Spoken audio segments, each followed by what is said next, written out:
Hey guys, Zach Cipriano here with your travel adventure today. You know, I love Moab as much as the next guy. I mean, it's an amazing place. Sometimes it's just a little bit too crowded. So it's incredible to think that just 30 minutes outside of Moab, you can find a little bit of space, a little bit of quiet, and views like this. Welcome to Dead Horse Point State Park.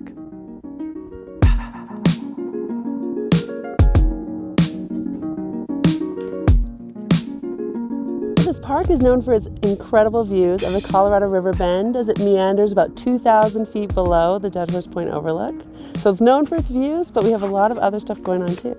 We have 17 miles of single-track mountain biking trails, and they're great for families, but great for experts too that want a little bit of an easy scenic ride. We also have a campground and a new campground coming by the end of the summer this year.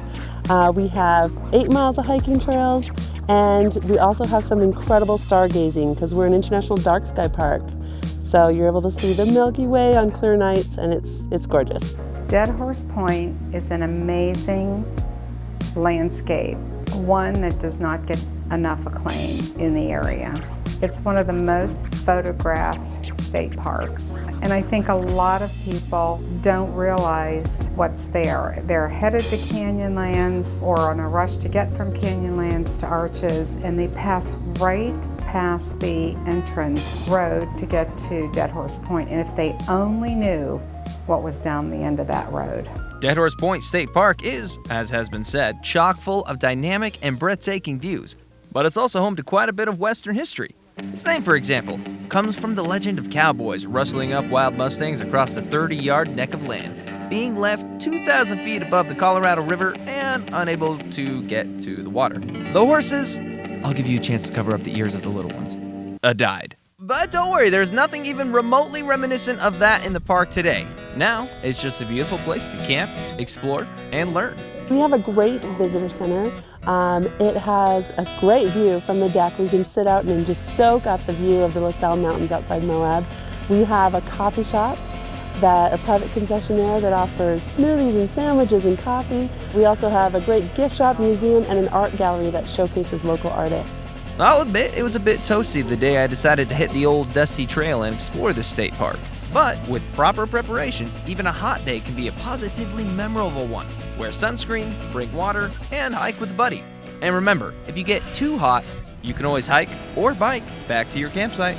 So for camping, we have a small campground, soon to be twice as big. They have RV sites, tent sites, flush toilets, no showers, and then we also have yurts. Right now we have 3 yurts that you can stay in overnight, and we will also have another 6 coming online by the fall, so 9 yurts altogether.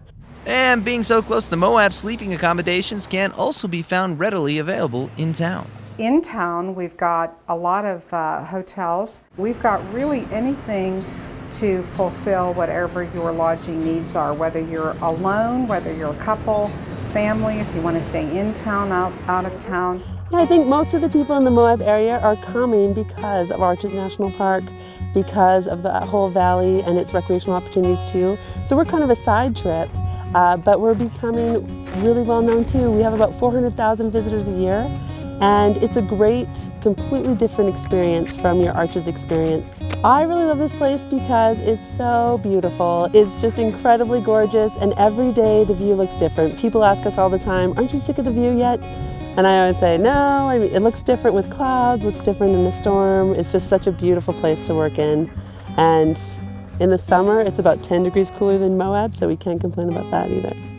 Now, I'm guilty of visiting a new city and hitting up just the most popular attractions. But Dead Horse Point showed me that if I just put in a little bit more effort and research into my trip planning, then I can find entirely new but still resplendent areas to discover.